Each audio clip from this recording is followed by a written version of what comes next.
Deception and treachery come in many shades. Welcome to Rebel Intel PSYOP Wednesday. Here is a brief on Yuri Bezmenov, KGB disinformation, and active measures. Yuri Bezmenov, also known as Thomas Schumann after defecting from the Soviet Union, left a powerful legacy through his writings, lectures, and interviews. Born in 1939 near Moscow, the son of a high-ranking Soviet officer controlled by the KGB and Communist Central Committee, he entered the elite Institute of Oriental Languages at Moscow State University at the age of 17, where he mastered Indian languages. Bezmenov's early exposure to military training and propaganda, to include interrogations, laid the groundwork for his future disillusionment. His experiences as a Soviet journalist and public relations agent for Novosti in India fueled his moral protest against the inhuman methods of the Soviet system. He was hanging out, possibly as an infiltrator, among dope-smoking hippies in the region when he discovered Soviet plans to cause a revolution in East Pakistan, which is now Bangladesh, and he decided to defect via Greece, ultimately reaching Canada under the name Thomas Schumann. The CIA facilitated the whole affair after debriefing Bezmenov for months. Bezmenov's insights, conveyed in interviews such as one with G. Edward Griffin in 1984, highlighted the oppressive nature of the Marxist regime and its impact on individuals' rights and lives. Bezmenov's defection was not merely a personal escape, but a profound condemnation of the Soviet system's brutality, exploitation, and enslavement. His warnings about the self-destructive mechanisms inherent in socialist or communist systems proved as if he were a prophet as the Soviet Union eventually collapsed, almost like I analyzed the Middle East.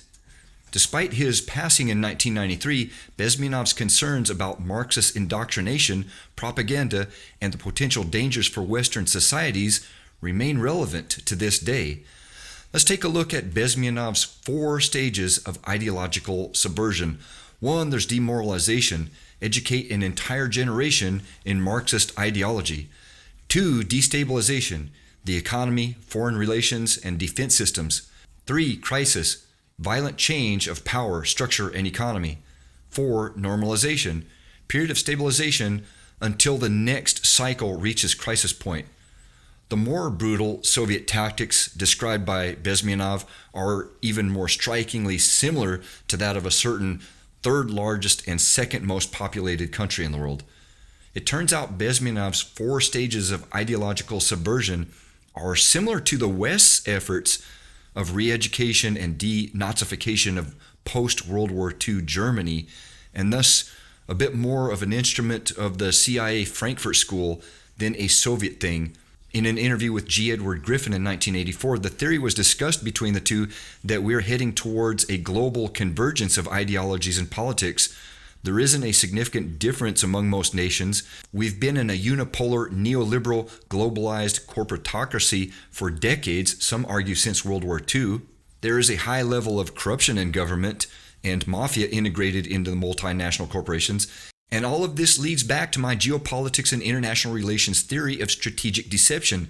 The leaders do not know what they're doing, nor do they care, because they control the media, they control the education system, they censor, they almost outlaw free or critical thought and individual agency.